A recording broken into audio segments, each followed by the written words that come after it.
সুপ্রিয় দর্শক, আসসালামু আলাইকুম রহমতুল্লাহি ওয়া বারাকাতুহু। পপুলার হোমিও হল থেকে আমি ডাক্তার এম হাসান আপনাদের সবাইকে স্বাগত। প্রিয় দর্শক, আপনারা কি জানেন পুরুষের শারীরিক এবং মানসিক স্বাস্থ্যের জন্য সবচেয়ে গুরুত্বপূর্ণ হরমোন কোনটি? উত্তর হলো টেস্টোস্টেরন।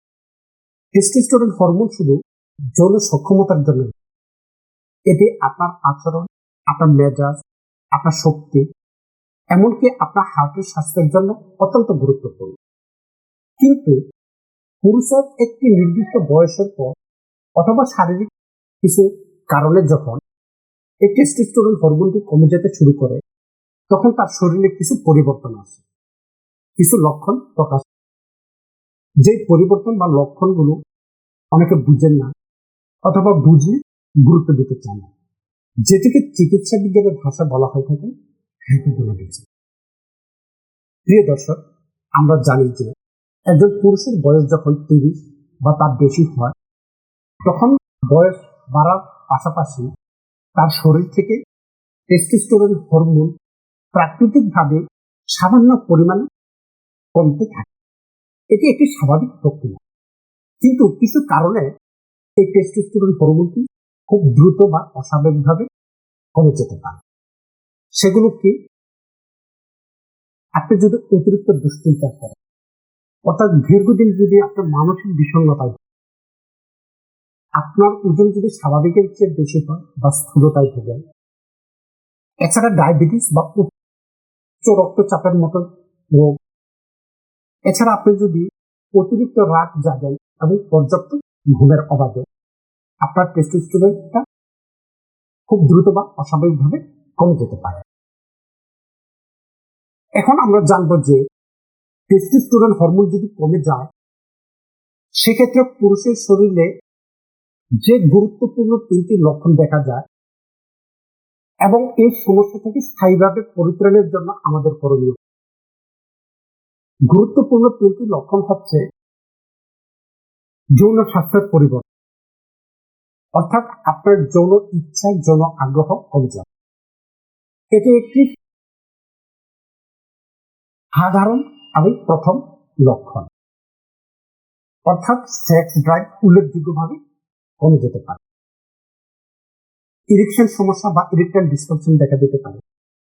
একটা সময় দেখা যেত যে আপনি যখন অ্যাডাল্ট হয়েছেন, তখন যদি আপনার সেক্সুয়াল চিন্তা ভাবনা করতেন অথবা পার্টনারের সাথে যদি কথা বলতেন অথবা আপনি যদি আপনার স্ত্রীর সংস্পর্শে যেতেন, তখন সাথে সাথে আপনার ইরেকশন চলে আসে। কিন্তু এখন ওই ইরেকশনটা হচ্ছে না, আর যদিও হয় সেটা উইক ইরেকশন, পরিপূর্ণভাবে শক্ত হয় না, নরম থাকে। আবার অনেকের ক্ষেত্রে দেখা যেত যে মর্নিং ইরেকশনটা খুব সুন্দরভাবে হয়েছে, কিন্তু এখন মর্নিং ইরেকশনটা হয় না। এমনকি কারো কারো ক্ষেত্রে দেখা যায় যে মর্নিং ইরেকশনটা টোটালি বন্ধই হয়ে গেছে। এটি হচ্ছে 1 নম্বর লক্ষণ। 2 নম্বর হচ্ছে শারীরিক পরিবর্তন, অর্থাৎ আপনার শরীরের যে মাসেল আছে এর পেশির ভর কমতে থাকে, কিন্তু মেদ বেড়ে যায়। হাড়ের ঘনত্ব কমে যাওয়ার ফলে ফ্র্যাকচারের ঝুঁকি বেড়ে যেতে পারে। আপনি পর্যাপ্ত পরিমাণে পুষ্টিকর খাবার খাচ্ছেন, বিশ্রাম নিচ্ছেন, কিন্তু সবসময় শরীর দুর্বল লাগে, কাজের ক্ষেত্রে কোনো শক্তি পান না।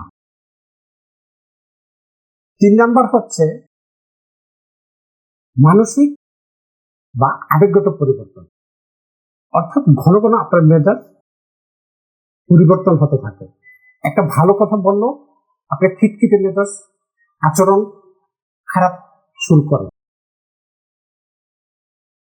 কাজের ক্ষেত্রে এবং পড়াশোনার ক্ষেত্রে মনোযোগ কমে যায়। কারো কারো ক্ষেত্রে দেখা যায় যে দীর্ঘদিনে বিষণ্ণতা ভুগেন।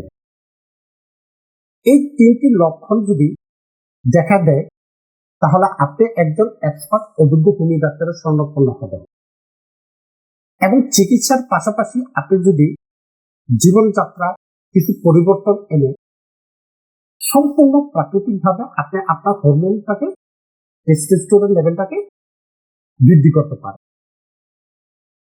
সেই পরিবর্তনগুলো কি কি? 1 নাম্বার সাউন্ড স্লিপ, অর্থাৎ গভীর ঘুম। আপনার অতিরিক্ত রাত জাগবেন, রাতে পর্যাপ্ত পরিমাণে ঘুমাবেন, অর্থাৎ সর্বনিম্ন হলো 6 থেকে 8 ঘন্টার গভীর ঘুম নিশ্চিত করুন। মনে রাখবেন, ঘুমের সময় টেস্টোস্টেরন হরমোন ম্যাক্সিমাম উৎপাদিত হয়। 2 নাম্বার হচ্ছে ওয়েট কন্ট্রোল, অর্থাৎ ওজন নিয়ন্ত্রণ। এটি সবচেয়ে গুরুত্বপূর্ণ।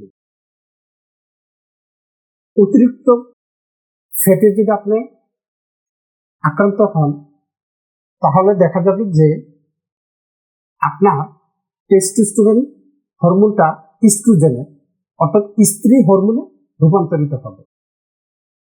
তাই আপনি যদি আপনার ওজনটাকে কমাতে পারেন অথবা নিয়ন্ত্রণে রাখতে পারেন, তাহলে আপনার টেস্টোস্টেরন লেভেলটা খুব ভালো থাকবে।